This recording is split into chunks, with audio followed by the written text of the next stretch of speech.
Une urostomie, c'est la dérivation des urines. L'intervention la plus connue pour ça s'appelle l'urétérostomie cutanée transiléale. On se sert d'une portion de l'intestin grêle sur laquelle on vient suturer les uretères. Cette portion d'intestin grêle est abouchée à la peau, ce qui permet de faire extérioriser les urines et d'assurer l'élimination urinaire.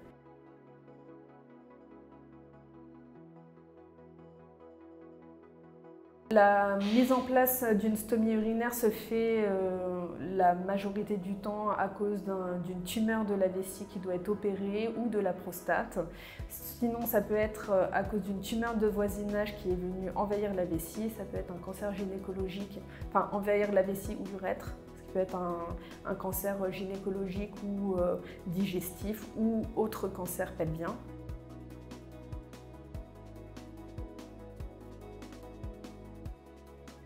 Dans mon parcours de soins, on a découvert un cancer colorectal, un cancer du rectum. On l'a découvert en 2018. Il se trouve que ce cancer était assez âgé, c'était une tumeur de type T4 qui avait colonisé la prostate. Et dans le cadre de mon parcours de soins, le chirurgien a dû, après plusieurs opérations, supprimer mon rectum, une partie de mon intestin et la prostate. Et quand on supprime la prostate, on est obligé de supprimer également la vessie et les canaux urinaires, ce qui a amené à poser une urostomie.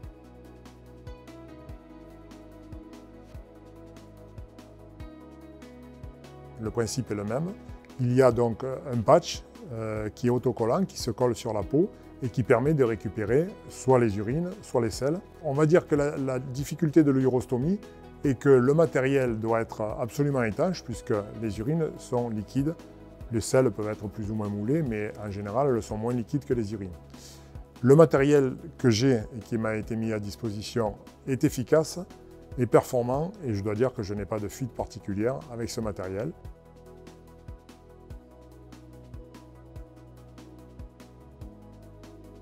Le matériel utilisé n'est pas différent en fonction des sexes. Il s'apparente beaucoup à celui utilisé pour les stomies digestives.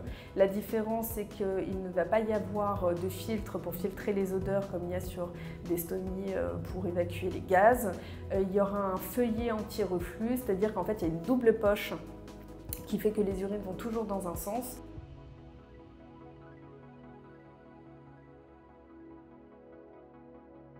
La poche qui est portée la journée est la même normalement que celle portée la nuit. Parfois, l'orientation de la poche peut être changée. Il peut changer sa poche 2 fois par jour pour orienter la poche d'un côté ou d'un autre afin d'y adapter un collecteur de nuit. Pendant son sommeil, tout va dans le collecteur et le matin, il déconnecte et ensuite il vide ce collecteur.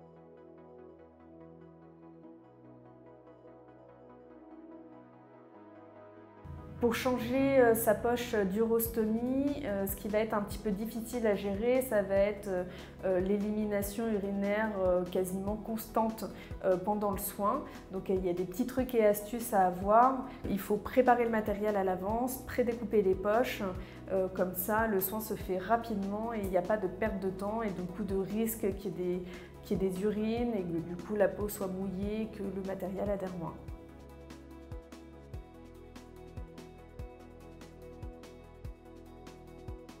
Je ne me considère pas comme un handicapé de façon très importante. Je ne suis pas handicapé. C'est un handicap qui est plus facile à surmonter que d'autres handicaps, comme la perte de la vue ou la perte d'un membre. La pose d'une urostomie se gère assez facilement. Dans la vie de tous les jours, donc, mon urostomie a un petit réservoir qui est une poche qui est plaquée sur le ventre. Ce réservoir fait, on va dire, un peu moins d'un demi-litre. Et donc, ça nécessite d'aller vidanger cette poche assez régulièrement. Si je bois beaucoup, et c'est mon cas, toutes les heures, toutes les 2 heures, je dois aller uriner. C'est relativement facile. Pour la nuit, par contre, cette poche est raccordée à une poche de nuit, donc qui est un réservoir qui est plus important, qui est au pied du lit, qui a un volume de 2 litres et qui permet par contre de passer une très bonne nuit. Donc moi j'ai 56 ans, je n'avais pas de problème particulier de prostate, mais effectivement si on se lève plus souvent la nuit pour aller uriner, l'avantage de la poche, si je puis dire, c'est de ne pas pouvoir de la poche de nuit, c'est de ne pas devoir aller uriner de toute la nuit, on est tranquille.